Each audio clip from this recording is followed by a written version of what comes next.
ఇప్పుడంతా social media trend నడుస్తోంది. ఎప్పుడు ఎవరు ఎందుకు ఫేమస్ అవుతారో తెలియదు. అలా కొన్నాళ్ల ముందు ఓ తాత తన యాస మాట తీరుతో తెగ వైరల్ అయిపోయాడు. కుర్చీ మడత పెట్టి అని ఈ తాత చెప్పిన డైలాగ్ ఫుల్ క్రేజ్ తెచ్చుకుంది. డైలాగ్లో బూతు పదం ఉన్నప్పటికీ చాలామందికి ఇదో ఊత పదంలా మారిపోయింది. ఇప్పుడు ఆ తాత చెప్పిన డైలాగ్పై గుంటూరు కారం మూవీలో ఓ మాస్ పాట కూడా వచ్చేసింది. అది సెన్సేషనల్ హిట్ కొట్టింది. అయితే తాజాగా కుర్చీ తాతను హైదరాబాద్ జూబ్లీహిల్స్ పోలీసులు అరెస్ట్ చేశారు. కీళ్ల నొప్పులు, ఊపిరితిత్తుల సమస్యలతో బాధపడుతున్నారా? RNC super speciality hospital, Chintal Kutbullapur. కుర్చీ మడత పెట్టి అనే డైలాగ్తో సోషల్ మీడియాలో సెన్సేషనల్ క్రియేట్ చేసిన కుర్చీ తాతను హైదరాబాద్ జూబ్లీహిల్స్ పోలీసులు అరెస్ట్ చేసినట్లు తెలిసింది. నటి స్వాతి నాయుడు, వైజాగ్ సత్య ఫిర్యాదు మేరకు కుర్చీ తాతని అరెస్ట్ చేశారు పోలీసులు. తనని బూతులు తిడుతూ వీడియోలు పెడుతున్నాడని, తన డబ్బులు కాజేసి వైజాగ్ పారిపోయానని ప్రచారం చేస్తున్నాడని, అందుకే పోలీసులను ఆశ్రయించినట్లు వైజాగ్ సత్య చెబుతున్నారు.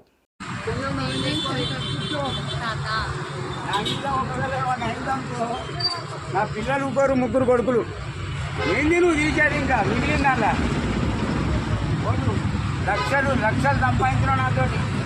హైదరాబాద్లోని కృష్ణకాంత్ పార్క్ వద్ద ఖాళీగా తిరుగుతూ ఉండే షేక్ మహమ్మద్ పాషా కుర్చీ మడత పెట్టి డైలాగ్తో బూతులు మాట్లాడేవారు. ఈ డైలాగ్ వైరల్ కావడంతో షేక్ మహమ్మద్ పాషా కాస్త కుర్చీ తాతగా పాపులర్ అయ్యాడు. కుర్చీ తాత, యాటిట్యూడ్ కా బాప్, ఇలా కుర్చీ తాత డైలాగ్స్ చాలా మందిని ఆకర్షించాయి.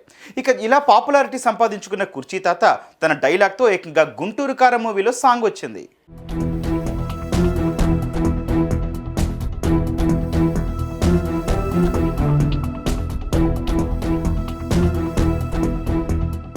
అయితే గుంటూరు కారం మూవీ నుంచి ఊరమాస్ సాంగ్ కుర్చీ మడత పెట్టి పాట ఆడియన్స్ని ఎంతగానో ఆకట్టుకుంది.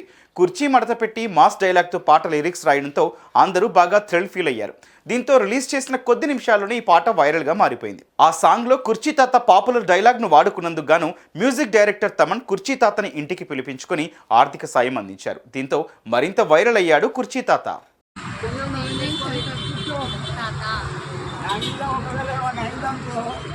నా పిల్లలు ముగ్గురు కొడుకులు ఏంది నువ్వు తీశాడు ఇంకా మిగిలిందా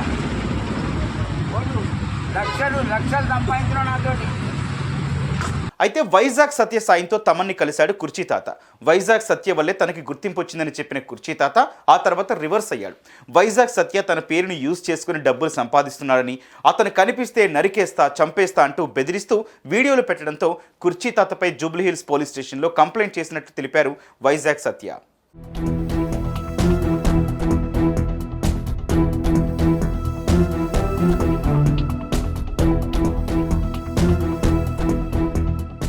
అంతేకాకుండా తమన్ దగ్గరకు తీసుకుని వెళ్ళినట్టే మహేష్ బాబు దగ్గర కూడా తీసుకెళ్లారని గొడవ చేస్తున్నాడట కుర్చీ తాత. అది అసాధ్యమని చెప్పడంతో కుర్చీ తాత తనను టార్గెట్ చేసినట్లు వైజాగ్ సత్య తెలిపాడు. ఇక 2 రోజులుగా కుర్చీ తాత కోసం గాలించిన పోలీసులు చివరకు బుధవారం కుర్చీ తాతను అరెస్ట్ చేశారు. ఇప్పుడు కూడా యూట్యూబ్ వాళ్ళు మందు పోయించి తిట్టమన్నారు కాబట్టే తిడుతున్నట్లు చెబుతున్నాడని, అతని బూతులు భరించలేకే అరెస్ట్ చేయించినట్లు వైజాగ్ సత్య తెలిపాడు.